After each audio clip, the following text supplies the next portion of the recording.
Peace, peace. Okay, so this is part 3 of me trying to get to the point of my spiritual protection and how powerful our spiritual protection is. But literally most of us are so blind to the fact that we have spiritual protection to call on. We always have spiritual protection that we can rely on, that we can feel safe in the knowing that it's always with us, it's always guarding us, it's always going to step in when it needs to step in. But at the same time, we ourselves have the choice to allow that spiritual protection to kick in or not. And literally, I am constantly calling on my spiritual protection, knowing I have spiritual protection, utilizing my spiritual protection. So that day, that evening that I had a really heavy experience, for the better good, for the good of myself, for the good of my healing, for the good of me speaking up, for the good of me standing strong, for the good of me choosing to break a cycle that had been going on for years and years and years and years and years and years. To call back my power and to embody my power and my truth. So I ran out of that situation. I was very emotional. I was feeling all of the emotions. I was feeling all the emotions. And I was allowing myself to feel them.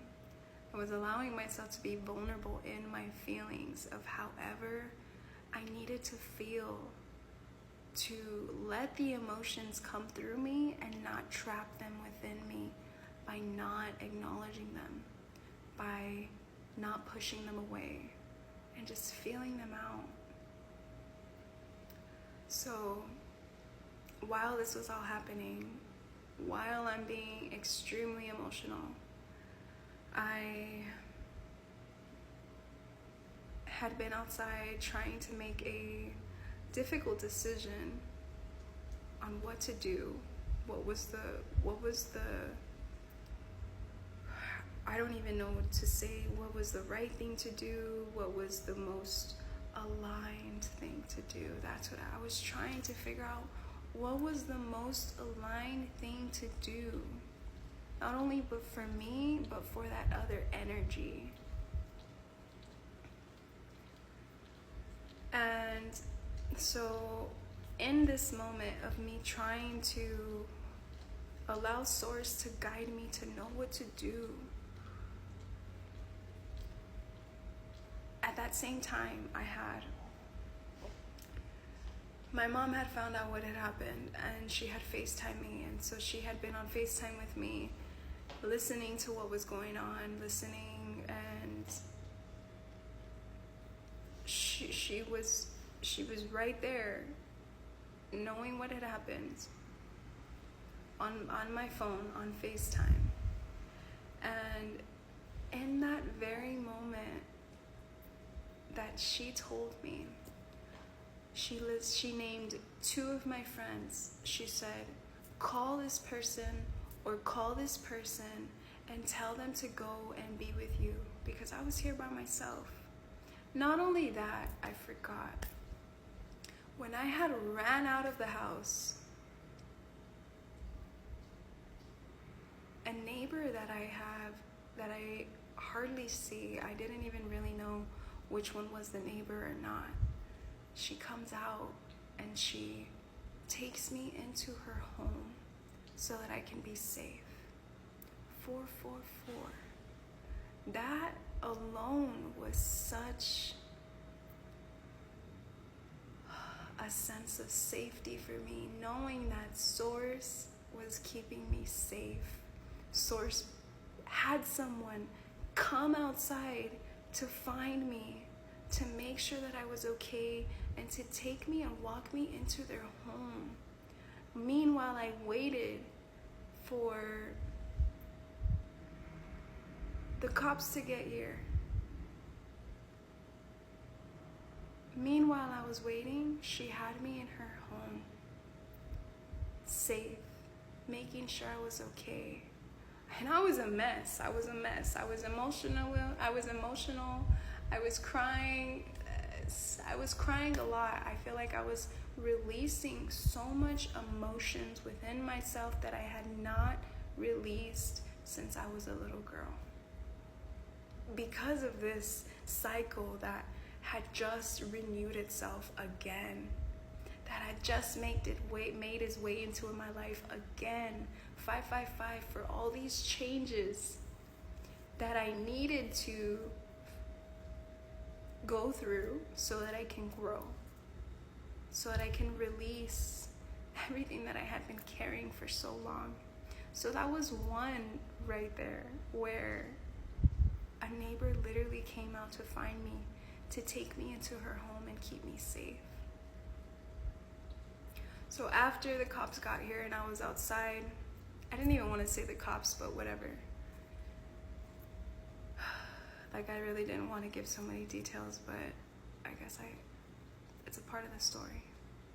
So while I'm here deciding with the cops, trying to figure out what was the most aligned decision for me to make, and I had my mom on the phone and she told me, call 2 of my friends so that they can come and be with me.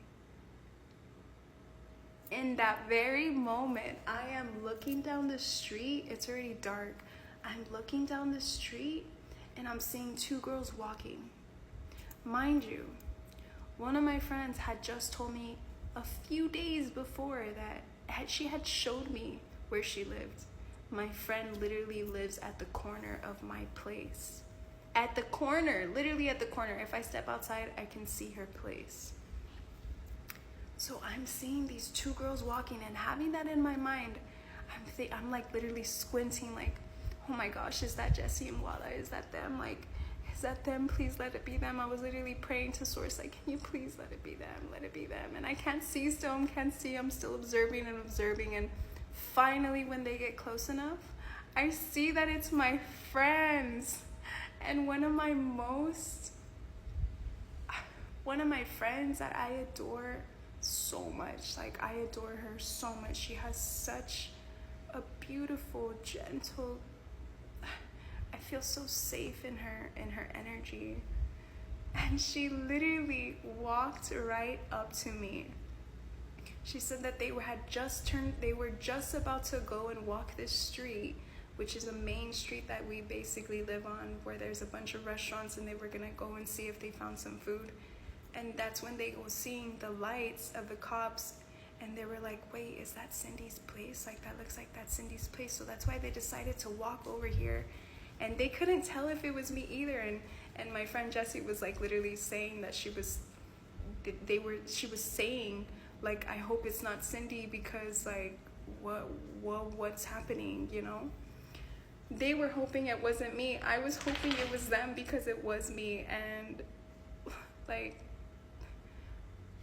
it was just such a gift for me. It was incredible. It was so incredible and so touching. That literally the moment that my mom was telling me to reach out to someone, to one of your friends, I didn't even have to call. I didn't even have to place a call. And my friends came to me. It's like my friend is like an angel, and Source sent her to me. And she literally embraced me with the biggest hug. I cried on her shoulder like a little girl. I felt so safe, and I literally felt in ways I can't even describe. And I definitely can't describe it right now because my video's about to cut off. The beauty of that is unexplainable.